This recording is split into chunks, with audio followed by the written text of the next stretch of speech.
Hello friends, आज हम लोग देखेंगे क्लास 12th का सबसे पहला चैप्टर रिलेशन एंड फंक्शन का एक्सरसाइज 1.1 का क्वेश्चन नंबर 1 का सॉल्यूशन। इसमें भी 5 पार्ट्स हैं। हम लोग सबसे पहला पार्ट को पहले देखेंगे। आइए देखते हैं। इस क्वेश्चन को बनाने के लिए हमें रिफ्लेक्सिव, सिमेट्रिक और ट्रांजिटिव की नॉलेज की ज़रूरत पड़ेगी। आई होप आप लोग देखे होंगे, नहीं तो मैं इसका सेपरेट वीडियो बनाऊँगा। ओके, नाउ क्वेश्चन क्या कह रहा है ध्यान से देखिए। बोल रहा determine with each of the following relations are reflexive, symmetric and transitive. Means आपको आइडेंटिफाई करना है whether it is a reflexive, symmetric और ट्रांजिटिव, तीनों में से जो है उसको आपको आइडेंटिफाई करके मार्क करना है। पहला क्वेश्चन हमने लिया है, यहाँ पे है a relation R in the set A where A is running from 1 to 14 defined as r is equals to x comma y the ordered pair such that 3x minus y should equal to 0। अब देखिए, इस तरह के problems में दो condition आ सकते हैं। पहला कंडीशन तो ये होता है कि जो गिवन सेट बन रहा है आपका, या फिर ये जो गिवन सेट दिया हुआ ये फाइनाइट सेट होगा। पहला कंडीशन ये बनता है। दूसरा कंडीशन होता है कि ये एक इनफाइनाइट से होगा। इनफाइनाइट सेट का मतलब हो गया जैसे ये दे दी कि आपका नेचुरल नंबर दे दिया, और कहीं पे हो सकता है कि ये पूरा रियल नंबर का सेट दे दिया, ठीक है। बट यहाँ पे आपका देखिए, यहाँ पे 14 एलिमेंट है which is already countable and limited. तो इससे आप ये अंदाज़ा लगा सकते हैं कि ये सेट जो है ये एक फाइनाइट सेट है। तो फाइनाइट सेट के केस में क्या करना है हमको, तो सबसे पहले क्या करना है, जो रिलेशन दिया हुआ उसमें जितने एलिमेंट्स आ सकते हैं ऑर्डर्ड पेयर, वो ऑर्डर्ड पेयर निकाल लेना है। चलिए इसको देखते हैं। हमें जो कंडीशन दी हुई है उस पर ध्यान देना है। सबसे पहला कंडीशन क्या हमारे पास, देखिए एक्स वाई ऐसे होने चाहिए जिसमें 3x माइनस वाई शुड इक्वल्स टू 0। इसको फर्दर हम सिंप्लीफाई करके कुछ ऐसा लिख सकते हैं, 3x equal to Y.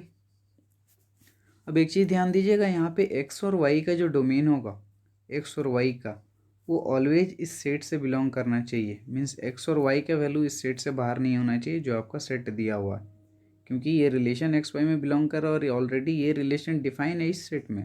That's why x और वाई का डोमेन इस सेट से बाहर नहीं होगा। चलिए अब हम एक ऑर्डर्ड पेयर सेट डिफाइन करते हैं, इससे देखते हैं कौन कौन सा एलिमेंट इसमें आ सकता है, ठीक है। चलिए सबसे पहला हम जैसे लेके चलते हैं, इस आर को हम लोग डिफाइन कर रहे हैं, तो मैं यहाँ सेट को डिनोट कर देता हूँ, ठीक है। अब यहाँ पे देखिए, यहाँ पे आप एक्स के जगह पर 1 रखिए, पहला पोजीशन है, मैं 1 रखता हूँ। तो y क्या मिलेगी मुझे, 3 इंटू 1 दैट इज़ 3। मीन्स पहला मुझे को ऑर्डर्ड पेयर मिल गया 1,3। अगेन 2 रखते हैं x इक्वल्स टू, तो हमें मिलता है y कितना, 6। अगेन हम 3 रखते हैं तो हमें क्या मिलेगा यहाँ से, 3, 9। अगेन 4 रखेंगे तो हमें मिलेगा, दिस इज़ 4 रखेंगे तो we have this is 12, right? Again if we put x equals to 5, then we have y equals to 15, which does not belong to this set. That's why we do it up to x equal to 4. So we finally got the relation, that is we are having this relation as per the given question. Now we will check whether this is the reflexive, symmetric or transitive or not. Let's check it. Okay, now as we have already have the relation as the given set R, now we can find the following things. Suppose firstly we are checking for reflexive. Reflexive means what? If a element is having A, means what? It is being related to itself, means what? The relation should always contain a comma a ordered pair. So we are having 14 elements like 1, 2, 3 and 14. So we must have 1 comma 1, 2 comma 2, 3 comma 3 and so on up to 14 comma 14. But you can clearly see that in the given question we are not having 1 comma 1, either 2 comma 2, 3 comma, not a single even, and we need all the same pairs. That's why it is not reflexive. So the given problem is not reflexive. This problem is not reflexive. चलिए आगे देखते हैं। आगे हम क्या करते हैं कि इसको अब चेक करते हैं सिमेट्रिक के लिए। चलिए ये ध्यान रखिएगा कौन कौन सा पॉइंट है, ठीक है। चलिए देखते हैं। पॉइंट हमारे पास है यहाँ पे 1 3, दूसरा है यहाँ से देखिएगा 2 6, राइट। इसको एक बार क्रॉस चेक कीजिएगा, 3 9 and one more is 4 12, right.